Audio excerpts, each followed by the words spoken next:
Sarah Richardson's greatest fear was that she would never hear her daughter's voice. Emma had reached 8 years old, and in those 8 years, Sarah had never heard the word mama, never heard I love you, never heard hungry or hurt or happy. Autism made Emma's brain work differently. The words were inside her head, but they couldn't come out. July 19th, 1996. Sarah took Emma to watch the Olympic opening ceremony. Then that moment came. Muhammad Ali held the Olympic torch with trembling hands. Parkinson's disease had been attacking him for 10 years. The world was crying, but Emma froze. She walked toward the screen. With her hand, she mimicked Ali's shaking hands. And then she spoke. For the first time in her life, Emma Richardson spoke. And she never stopped. This is the story of that night, and the story of how 2 trembling hands shocked medical science. When Emma Richardson was born in Phoenix, Arizona in 1988, everything seemed normal. But Sarah, Emma's mother, began to notice. At 6 months, she wasn't smiling. At 12 months, she wasn't babbling. At 18 months, she hadn't said a single word. At age 2, Emma was diagnosed with autism. Emma's brain has formed different connections, the doctor said. Her speech center isn't sending the right signals. Emma will probably never speak. Sarah shattered that day, but the next day she stood up and started fighting. For the next 6 years, Sarah and her husband Michael tried everything: speech therapy, 3 times a week, sign language, picture cards, thousands of them, music therapy. Nothing worked. Emma's teachers were kind but realistic. We should focus on Emma's strengths. But communication, it's going to be very difficult. Emma was alone, even within her own family. The words were trapped inside her head, unable to escape. One night, Sarah sat in Emma's room and thought, what's going on in her head? Will I ever know? Muhammad Ali's world was also falling silent. In 1996, he was 54 years old. He had once been known as the fastest mouth. Now his words were slowing down. Parkinson's disease had been diagnosed in 1984. 12 years later, the disease was relentless. His hands trembled uncontrollably. He couldn't hold a cup. His face had frozen, a classic symptom of Parkinson's. And his speech, that beautiful speech, was now a whisper. Some old friends no longer visited. It was too painful. Seeing Muhammad Ali unable to speak was too hard, but Ali never complained. God is testing me, he would say. I'm still a champion.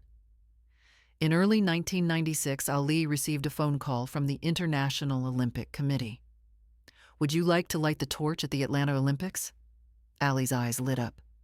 The Olympics, where he won gold in Rome in 1960. Back then he was young, fast, determined. Now he was old, slow, trembling, but still a champion. Yes, he said, I'll do it. His family was worried. Muhammad, the world will be watching. Do you want them to see you like this? Ali smiled. The world needs to see. Parkinson's is not a shame. Falling is not a shame. Not getting up is the shame. When July 19th arrived, Ali was ready, but the world was not. July 19th, 1996, Atlanta. Olympic Stadium was filled with 83,000 people. Worldwide, 3.5 billion people were watching on television. In Phoenix, Sarah and Emma were watching too. Emma usually wasn't interested in television, but that night she sat down, very close to the couch, inches from the screen. The ceremony began. Dancers, music, flags. Emma didn't care about any of it. Then the announcer spoke. And now to light the Olympic torch. Silence. The stadium stopped. At the edge of a platform, a shadow appeared. Slow, very slow. Muhammad Ali was climbing the stairs. The camera zoomed in. Ali was holding the Olympic torch with both hands, and his hands were shaking terribly. In the stadium, 83,000 people held their breath. The world cried. They saw the greatest fighter this vulnerable, but still fighting. In Phoenix, Sarah ran from the kitchen. "Oh my God," she said. "Poor man." But Emma wasn't crying. Emma was frozen. She didn't move. Her eyes were locked on the screen. Then, very slowly, Emma stood up. She walked toward the television. She raised her hands, and she started trembling, mimicking Ali's hands. Sarah held her breath. "Emma?" Emma didn't turn. She couldn't take her eyes off Ali. On television, Ali reached the cauldron with the torch, with his trembling hand. The flame jumped. The stadium rose to its feet. 83,000 people applauded. And Emma spoke. Same. One word. Her first word. After 8 years. Sarah's world stopped. Did she hear that word? "Emma?" Sarah whispered. Emma turned. She looked at her mother. For the first time, she made real eye contact. "Same," she said again. Sarah fell to her knees. She hugged her daughter. "Yes, baby. Yes, you're the same. You're both strong." Emma hugged back, for the first time, and she never stopped. The next day, Sarah took Emma to her speech therapist. She spoke. Last night, while watching Muhammad Ali. The therapist frowned. "Sarah, sometimes autistic children have echolalia. A word comes out randomly." "No, this was different. It was intentional." The therapist worked with Emma. Emma said nothing. "See? It was probably a one-time thing." But Sarah didn't give up. That night at home, she played the Olympic recording, Ali's torch moment. Emma watched again. Again she mimicked the trembling hands, and again she spoke. Same. Sarah cried. This wasn't random. This was real. Over the next few days, Sarah experimented. Other videos. Emma stayed silent. Then she played another Ali video with Parkinson's trembling, speaking slowly. Emma froze and spoke. Fighter. Second word. Over the next week, Emma spoke every day. More words. Strong. Pain. Happy. The dam had broken. Sarah took Emma to a new neurologist. The doctor examined Emma. Extraordinary. Brain scans have changed. The speech center, it's lit up. Like a switch was flipped. But how? Why? I don't know. Sometimes in autism, we call this a skill leap, but it usually happens with therapy. Years of it. With Emma, it appears spontaneous. A miracle? The doctor hesitated. Science doesn't believe in miracles, but it can't explain this either. Sarah decided to do something. She would reach out to Muhammad Ali. For weeks, she tried. She wrote letters, left messages. Then, in late August, a phone call came. "My name is Lani Ali, Muhammad's wife. We received your message." September 1996. The Richardson family was invited to Ali's home in Scottsdale. Lani opened the door. "Muhammad is waiting for you." In the living room, in a large chair, sat Muhammad Ali. The tremors were visible. His face was a mask, but his eyes were shining. Ali looked at Emma and smiled. Emma walked forward. Without hesitation, she sat in the chair next to Ali. "Same," she said. Ali nodded slowly. "Yes, we are the same."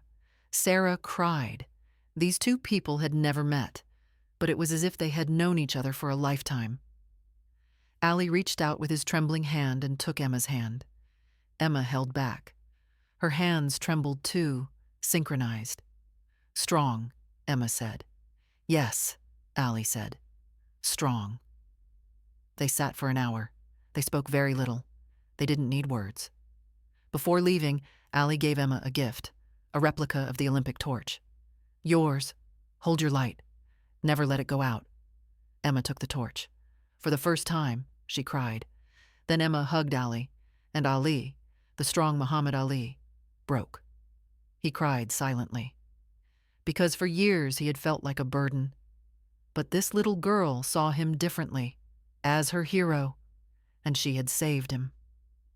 Emma Richardson is 36 years old today, a speech therapist and autism advocate. She has worked with thousands of children. In 2010, she opened her own clinic. The same foundation. Her method is unconventional. She builds connection. In one session, she showed a 6-year-old who had never spoken Ali's video. The child watched, then asked, "You too?" First words. "Yes, me too," Emma said. In 2012, Emma heard Ali's condition was worsening. She wrote a letter. "Dear Mr. Ali, I'm Emma.